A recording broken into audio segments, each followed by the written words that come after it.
Welcome. That's Simple Sign Language, and it's back to Sports Check on this Monday morning, the 23rd day of May 2022. And I've got to tell you, the month of May has been a glorious one for Kenyan sport, and this is because we saw Deaflympians in Brazil win 23 medals in athletics and 1 in golf. Now, there is one athlete who won 4 medals, comprising 2 silver and 2 bronze. We're talking about Deaflympian sprinter Beryl Wamira, and she's in studio with us. And Beryl, I will simply start by saying this. Thank you so much. Thank you. Yeah. That's the correct way of saying welcome, isn't it? No, saying welcome, not welcome. So there are 2 of them. If I was to say welcome, enter my house, and then there is the other one of saying welcome. Ile, thank you, welcome. That's the correct one? This means fine. Fine. This means fine. Aha. Yes. Good. Learning sign language interpretation. And by the way, remember, Beatrice Gatonyenge Teach always gives you some sign language lessons when she is hosting Darubini, Channel 1. But straight to it. And Beryl, for you, first of all, you're an athlete who's won 4 medals, 2 silver, 2 bronze, all in the sprints. The whole feeling of having collected that number of medals in Kaisas, Brazil. I was very happy because I was able to get 4 medals. From when we joined camp, I've been training hard. We've been working with our coach. We worked for 2 weeks, and then we did some more speed work, and the training wasn't enough time. I feel like if I trained more, I could have gotten more medals, but I'm happy with the training and I'm happy with the medals that I got. And also the weather was very tough, but I did my best and I got 4. And also in the relays, I got a medal in the relays as well. Well, the medals that she won are, number 1, a silver in the 4x400 meters universal relay. Beryl could show us that silver, the first silver medal that he won. Yes. Yes. It's I don't know which one it is specifically. That is the bronze. No, okay. This one for the silver. Yeah, one of these. Yes, one of these in the 4x400 meters mixed relay. And then she also won a silver in the 4x400 meters women's relay. So those are the 2 silver medals that she is displaying here. Yes, they are. Then the 2 bronze medals, it was in the women's 200 meters, where she finished 3rd in the women's 200 meters. That is one of the medals. Display them proudly. And also, she finished 3rd in the 4x100 meter relay. She's a sprinter, and she won the 4 medals. And congratulations again. That's all we will say. Thank you. Yeah. Now, first of all, let's talk about for you, there is something special about you. You also compete against athletes who are not deaf. You took part. Yes, I do. In the 1st and 3rd weekend meetings at the Nyayo National Stadium, and that was in the sprints in the 100 meters. Tell us how you adapt and the competition, and how and the competition that you get from these athletes, like Maxime Laimali and Eunice Kadogo.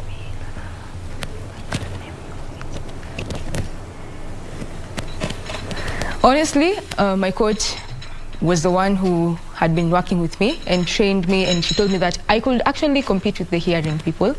So I was worried that I am a deaf person. How was I going to communicate? They also have their starting with a gun, and I use my starting blocks. So I'm deaf, I'm all the way deaf. So she told me to use the coach. She'll signal me when they're ready to run. And I'll be ready to do my race. So yeah, I started late, but I was able to become position 4. Yeah, I tried. Yes, and by the way, she made all the finishes in under 13 seconds. How have those 2 competitions helped you at the Nyayo National Stadium?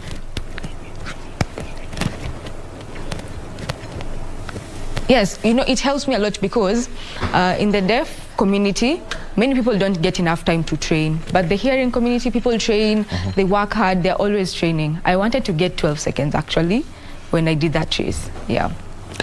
Well, and let me just give you an update of the results that she had, and this was at the first weekend meeting. And in March, she clocked 12.96 seconds, and that, helped improve her ranking. And also, that was in the second meeting and started with 13.09. And looking at other championships you have been to, you were in Sofia in Bulgaria in 2013, and another great time for you there. Tell us about that event that took place 9 years ago. So in Turkey, we trained for about 4 weeks. Yeah. We trained for a longer time than we did now. So I was able to improve. I think I got 12.46 seconds. I'm not sure, but I got a silver back then. Yes. And 2013 in Sofia, Bulgaria?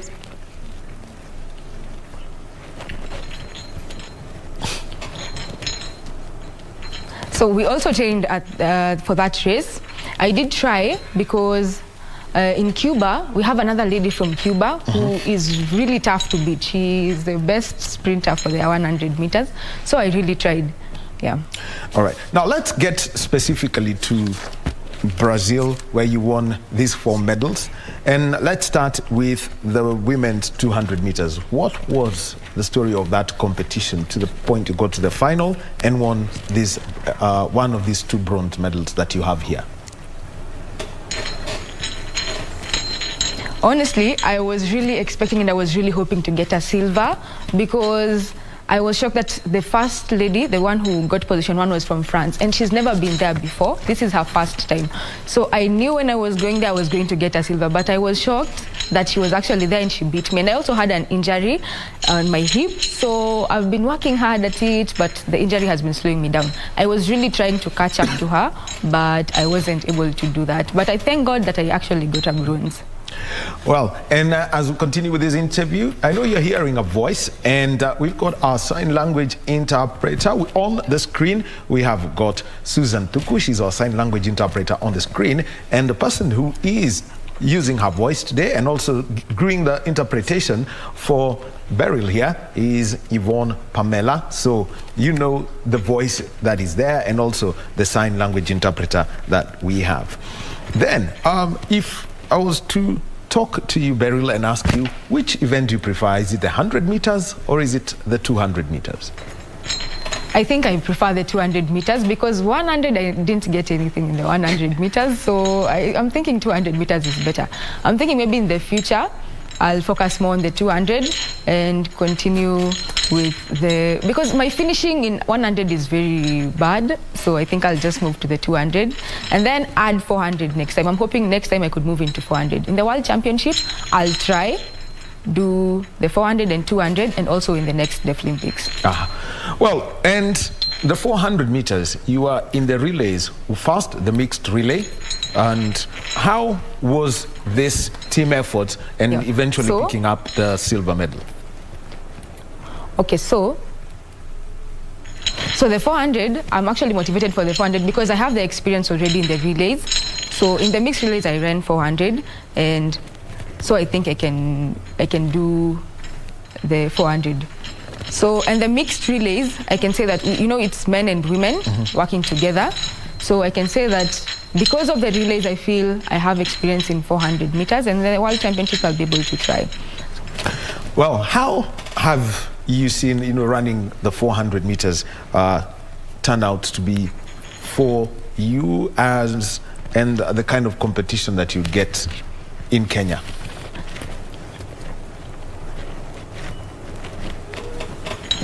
I feel like 400 is easy because in the women's team, we only have a few people, and I became position 3, so I think that we can be able to do that. I think I can be able to do a 400 meters very well, because long ago in Kenya we didn't even have any medals in 400 meters. This is the first time we got a medal, myself, Rael, and Lynette. So I think that we can be able to do 400 meters very well as a country. Well, and let's also take a look at the 4x100 meter relay. This is an event in which she won a bronze, and this was a team bronze. It's considered as one at this high level of competition. So what is the scene in the 4x100 meter relay for women in Kenya?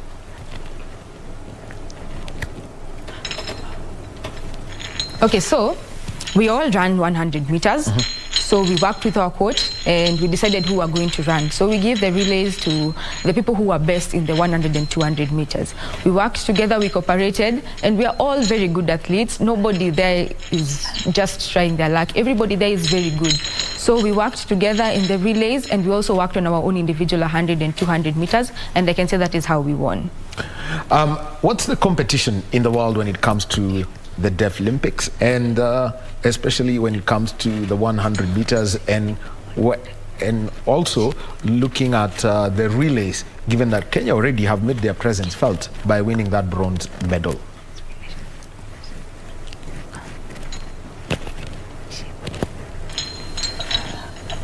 So in the women's team, okay, we never thought we were going to get a medal in the relays because we've never gotten one before. So Lynette and I and the other people who were working on the relays, we put the first leg was someone who wasn't very strong. And then the second leg, we had someone who was very good. And the third leg and the final sprinter was someone who could make a good finish. So we had planned ourselves, we came up with a strategy, and we thank God that we were able to win. Well, you could just give us the order of the athletes in which you ran from leg 1, leg 2, leg 3 until the anchor leg. So the first was Anzazi, a lady from Kwale. Her name is Anzazi Chaka. She lives in Kwale. The second, was my sister, Beryl, Wamira. She ran second. And the third was Lynette Nanjala. And finally, I was the last sprinter. And all these people ran in the 100 meters and 200 meters. They're very good athletes. So yeah, we worked together and we cooperated, and I can see that we were able to do well. Well, it was a silver lining for the women. And let's talk about the 4x400 meter relay team, as we also see some of the pictures. And this is from Brazil. It was wet, started off when it was sunny, and eventually it got wet. So tell us about you, Lynette Fuamba Nanjala, Pamela Atieno, and Sharon Bitok, who were in the 4x400 meter relay team. And well, you can see all the celebration from Team Kenya there on your screen. So, Beryl, tell us the story of the 4 women in the 4x400 meter relay team.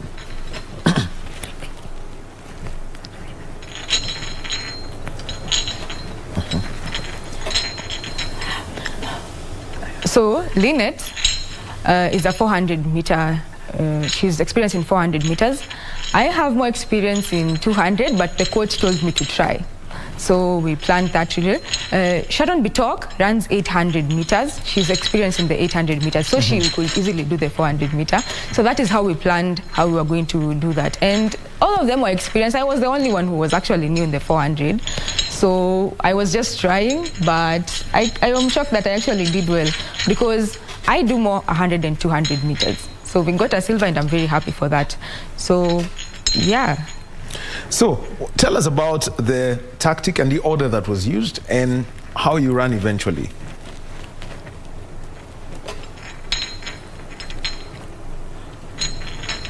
The first person was Lynette Nanjala, because she is experienced in 400 meters.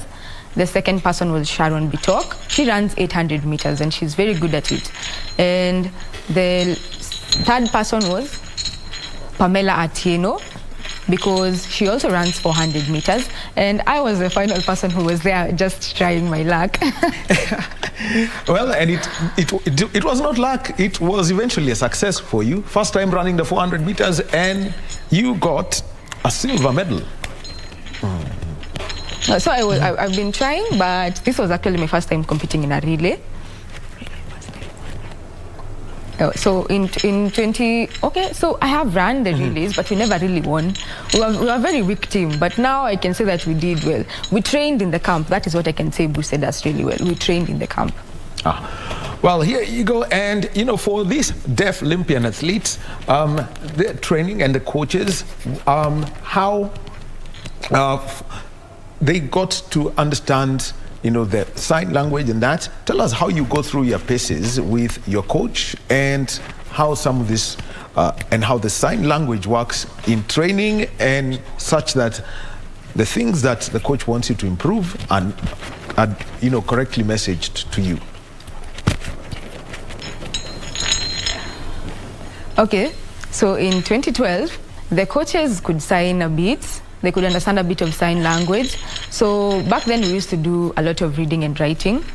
So if maybe they had a correction and they'd time you, and then they'd write something for you. And then sometimes they'd just simple signs, just simple gestures that you can understand. And I am experienced with my coach. I've worked with Coach Joyce for a long time and Coach Kola for a long time, so we can actually communicate. All deaf people, we can understand basic sign language. So if you don't understand sign language, or you have a bit of vocabulary, we can always write, and we can always try to find a way to communicate. We also have an interpreter for the team. If maybe you're having a hard time, we have an interpreter for the team who can help in communication. Well, talking about the coaches, Joyce Diambo, she's been a sprinter. Caroline Kola, she's held the records in the throws, also in the jumps and in the throws. Two great sports women in Kenya who are coaching them. Now, time for some sign language lessons when it comes to the sprint, so that you can understand what they're saying. Let's start with the simple one, 100 meters. 100 meters. That is how you do it. All right, just another display so that we're able to understand it. And that is 1, 0, 0, 0 meters. Meters. Good. 100 meters. 200 meters now. 2, 0, 0 meters. That is M. M. That is the letter M. Now, let's do the 400 meters. 4, 0, 0 M. M. So those are the events, and so if you go to the Nyayo National Stadium and you've got, the Deaflympians there, you can now understand. So if I can make a wild guess for the 5,000 meters, then I would have to do 5 is that.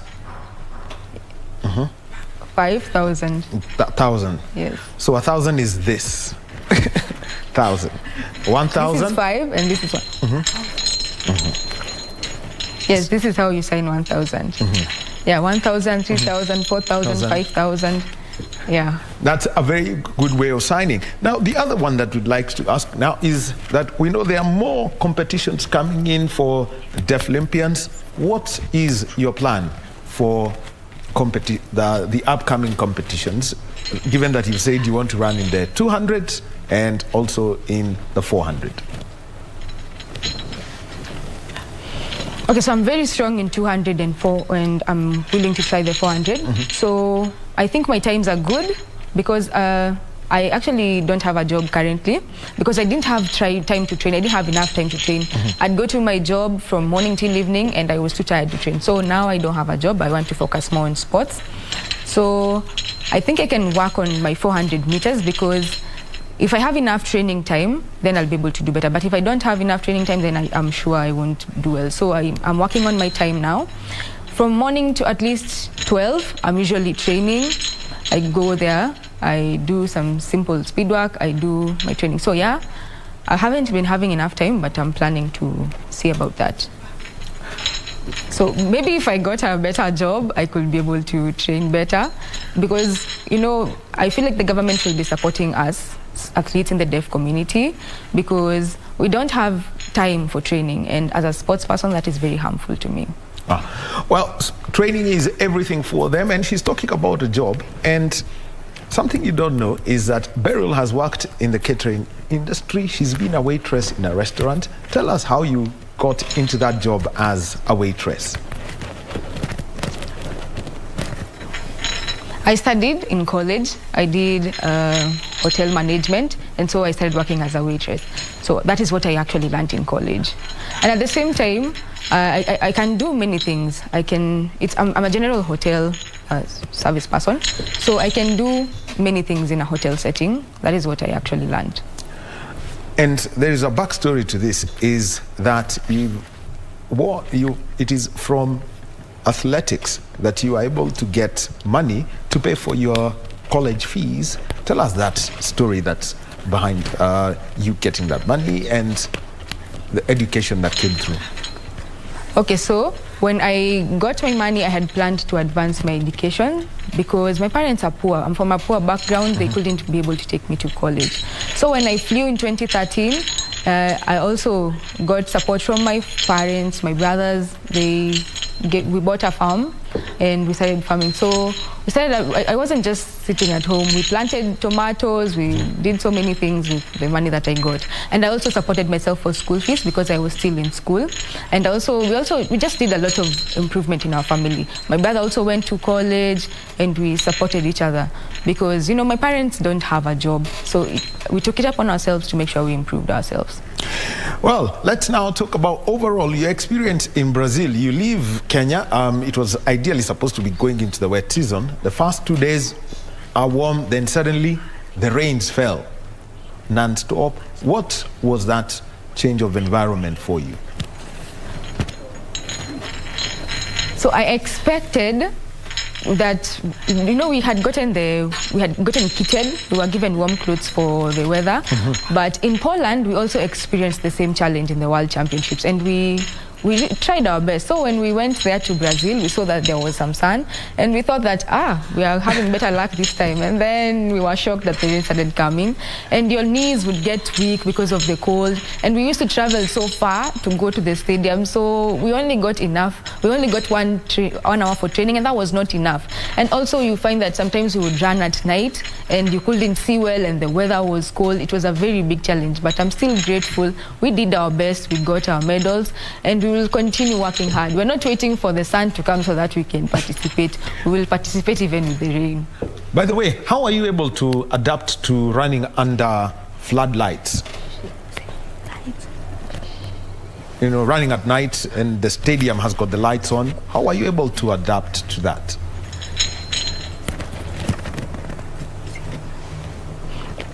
Okay, so yeah, the floodlights, I've worked with the floodlights before in other competitions, so I can say that it wasn't a very big challenge for me.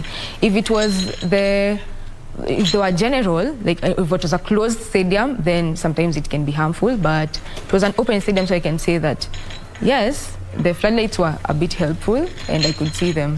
So it was an open stadium. It felt like it was useful. You also spoke about the cold weather and how it affects you.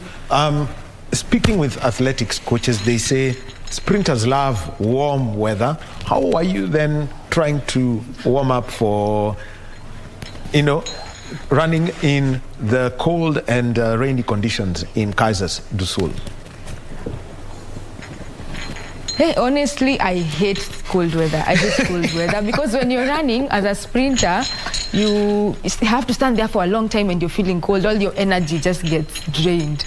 And at the same time, when you're getting set, by the time you're getting up, your legs just don't want to cooperate. So, and also when you're finishing, it's not a good finishing when you have bad weather. I like warm weather because it's easy. Just getting set, everything is easy in the warm weather. But my aim was to get a bronze or a silver, so I'm actually happy that I did. Now, to encourage more people to pick up running, what is the outreach program to people who are deaf or may have gone deaf? Are you making outreach to schools, to universities, or even through the community of hearing impaired people?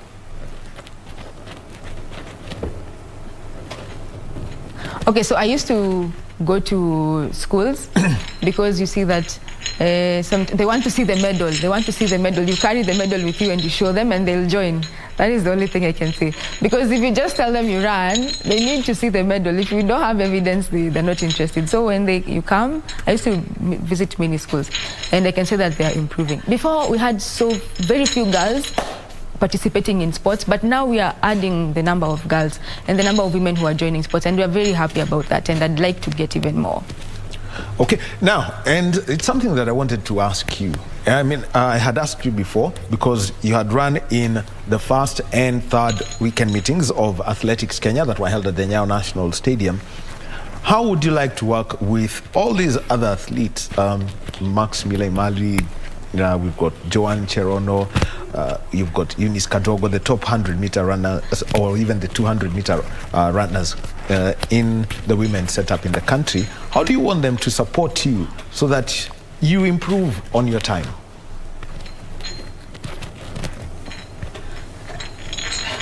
I think they could support me because I want to have time to work with them. But as an individual, I can't really come and just impose myself. So I think when they invite me, we could be able to work together. We could train together even. Because right now it's a challenge, yes, training is a challenge. I don't have a group that I train with. I train by myself, and I think that it would be helpful to have them work with me, yeah. And as we come to the end of this interview, what are the opportunities that are there for deaf people in sports? Because we saw outside of athletics, we had golf, we had handball, and we had the basketball team, and we had the football team.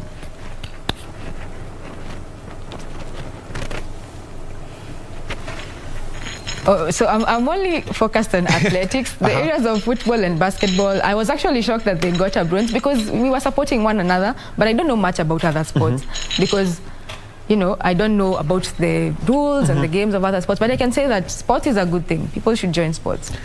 Well, thank you. Beryl, Wamira, she won 4 medals, 2 silver and 2 bronze, and she won a silver in the 4x400 meter universal relay, the 4x400 meter women's relay. And Beryl could show us, you know, the medals that you did win in Brazil. You could display them. You made the country proud.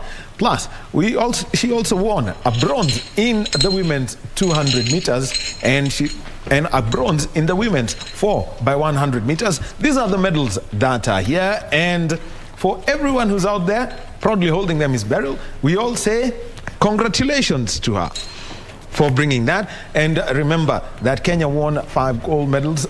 That was part of the medal haul that was there. The silver medals, 24 medals in total from athletics and golf. It was quite a huge achievement by the Deaflympics team that was in Brazil, and they're back home in the country. And you know what they're saying? Let us wait for that day that we're going to meet the president and get our rewards. Beryl, you are part of the people who received the flag from the president. A message to the president for the support that you got, and when you go to return the flag, what are the expectations? Okay, I remember before we went to Brazil, we went to meet the President Uhuru, to celebrate, and we promised that we were going to bring medals and we were going to come and show him. And he promised us that he was going to give us something, a token for appreciation. So I want to go back and make sure that he will give us what he promised us, because we have worked hard. We worked hard in the rain, in the cold weather, and we were able to win. Imagine my knees even felt very weak back then. So right now I'm back and I really want to meet the president. I'm waiting for the meeting so that we can take back the flag and have a discussion about it. All right. Well, I know ujumbe umefika pole pole, and the medals speak for themselves. But thank you very much, Beryl Wamira. 4 medals at the Deaflympian Games that were in Brazil this month, and congratulations to the rest of the team and all the medalists who brought glory to the country. And we wish you all the best as you continue in your athletics career. And you know what? We'll make an effort and make sure that some Prince coach actually get in touch with you so that you can improve your time. We will see how that can be achieved. And also thank you very much to Pamela, who has been, giving the voice to the sign language that Beryl has been using throughout this interview. Well, we will be taking a short break, and when we get back, let's get into a sport, because I'm just trying to figure out how to describe this one. It's one we played in our childhood, but in India, it is serious business. It is actually a pro sport in India. If you just take a look at it, you'll just laugh and wonder, what are these adults doing? Well, let's talk about Kho. Yes, Kho. It's a sport that you've played in one form or another, but there are people who are simply saying, this is serious business.